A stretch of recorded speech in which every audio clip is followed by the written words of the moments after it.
Assalamu alaikum. Hello and welcome to the Mansuri Perspective. Only 90 minutes. That's how much time was left on President Donald Trump's deadline to destroy what he called Iran's civilization when his phone rang. It wasn't the United Nations. It wasn't a European power.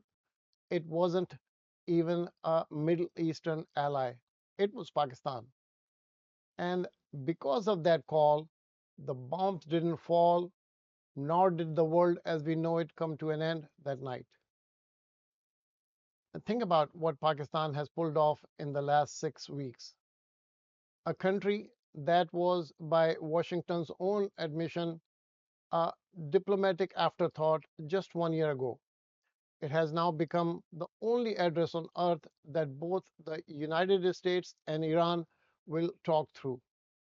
Pakistan, a country that the world grossly underestimated, has become a trusted regional partner and mediator between the United States and Iran.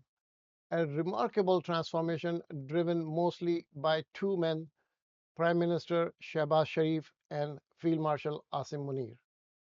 According to Reuters, on the night the ceasefire was brokered, Field Marshal Asim Munir was in contact all night long with Vice President J.D. Vance, Special Envoy Steve Witkoff, and Iranian Foreign Minister Abbas Araghchi as the deal took shape.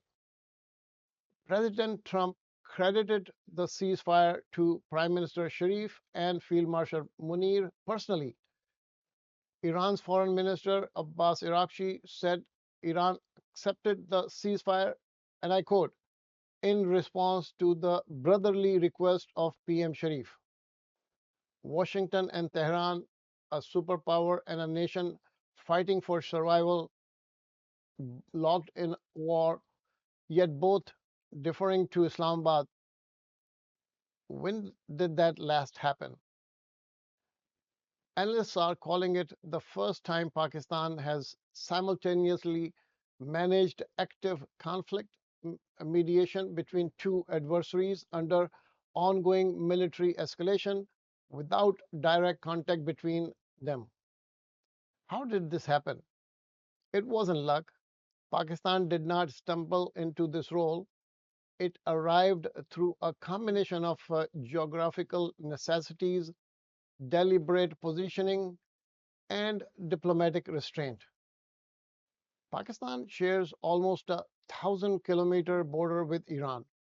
It has deep religious and cultural ties to Tehran, and yet Islamabad cultivated methodically and patiently a personal relationship with President Trump, helping capture the bomber responsible for killing American soldiers at Kabul airport, navigating the India-Pakistan ceasefire in May 2025 with restraint until President Trump was calling Field Marshal Asim Munir publicly my favorite field marshal.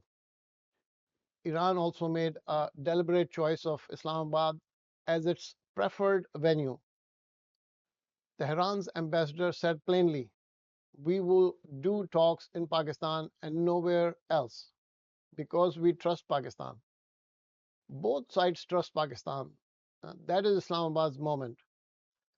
But here's where the story gets complicated. And this is the part the world must not look away from. While Pakistan was hosting those historic talks in Islamabad, on the very same day, Saudi Arabia announced the arrival of Pakistani fighter jets at King Abdulaziz Air Base. Think about that image for a moment. Pakistan, the peacemaker, sitting across the table from Iran while Pakistan's jets were landing on Saudi soil under a defense pact that says an attack on Saudi Arabia is an attack on Pakistan. Iran has struck Saudi Arabia multiple times. Those Pakistani jets are now there. A former three-star Pakistani general put it simply, Pakistan can hold both roles only if the deployment remains strictly defensive, time-bound, and transparently limited. The moment the theater shifts to offensive operations, Iran's perception, not Pakistan's intent, will determine whether trust survives. And the trust is already being tested. Pakistan has a cold peace on its eastern border with India, an open conflict with Afghanistan, Taliban in the west, and a restless Balochistan on its doorsteps. If the ceasefire falters, Pakistan's balancing act among the US, Iran, and Saudi Arabia will likely become untenable. Here is Pakistan's fundamental contradiction. Islamabad is mediating a war that, if it resumes, Pakistan may be treaty bound to join on one side. What does Pakistan stand to gain if this works? Everything. Economic relief as oil prices fall, an end to the Hormuz disruption that is, crushing Pakistan's import bill, geopolitical standing that Islamabad has not enjoyed in decades, prove to the world that a Muslim majority nation of 240 million can be a genuine force for peace, not just a theater for other people's war. What does Pakistan lose if it fails? Iran is Pakistan's neighbor forever, and a reputation once spent is not easily rebuilt.